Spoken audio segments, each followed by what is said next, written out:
पुणे में उप मुख्यमंत्री अजित पवार ने कहा कि 29 नगर निगम चुनाव की घोषणा के बाद सभी नेताओं के कार्यक्रम बदले, इसीलिए उन्होंने अपना दौरा रद्द किया। नमस्कार मित्रांना, सगळ्यांना माहिती आहे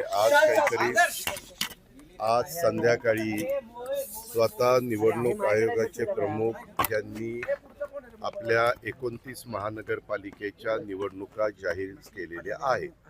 त्या निवडणुका जाहीर झालेल्या असल्यामुळे सगळ्याच राजकीय लोकांचे कार्यक्रम बदलले।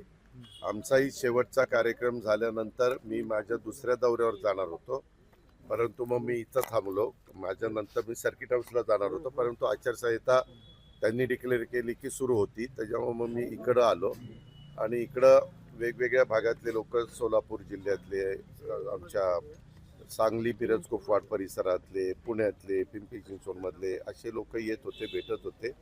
उद्या पण सकाळी 7 वाजल्यापासून मी ह्या सगळ्यांना वेळ दिलेला आहे।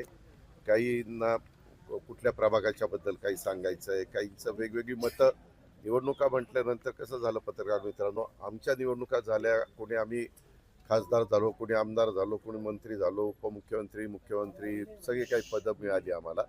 पण आमच्याकरता काम करणारे जे कार्यकर्ते त्यांची निवडणूक आहे। एकतर 4 वर्ष निवडणुका झाल्या नाही, वास्तविक 2022ला व्हायला पाहिजे होत्या, त्या 2026 मध्ये आता होत आहेत। नवीन कार्यकर्त्यांना वाटतं की आपल्याला संधी मिळावी। बऱ्याच जणांनी आणि त्याच्यात खूप जणांना फार त्याच्यामध्ये कष्ट घ्यावे लागले की आता निवडणुका लागतील म्हणून कुणी कुणी प्रयत्न केले, परत निवडणुका पुढे गेल्या। असं करत करत या जरा सगळ्यांना, म्हणजे जे इच्छुक उमेदवार होते त्यांना जरा त्रासच झालेला, ही गोष्ट खरी आहे। पण आता खऱ्या अर्थाने निवडणुका लागल्यात आणि ह्याच्यानंतर माझ्या माहितीप्रमाणे जिल्हा परिषद तालुका पंचायतीचं सुप्रीम कोर्टाने जो निकाल दिलेला आहे की 50%च्या आतमध्ये आरक्षण पाहिजे, त्याच्यात विशेषतः आपल्या विदर्भातल्या, नंतर मराठवाड्यातल्या 2 आणि विदर्भातल्या बहुतांशी आणि आपल्या उत्तर महाराष्ट्रातल्या काही अशा ह्या निवडणुकांचं 50%च्या आतमध्ये आरक्षण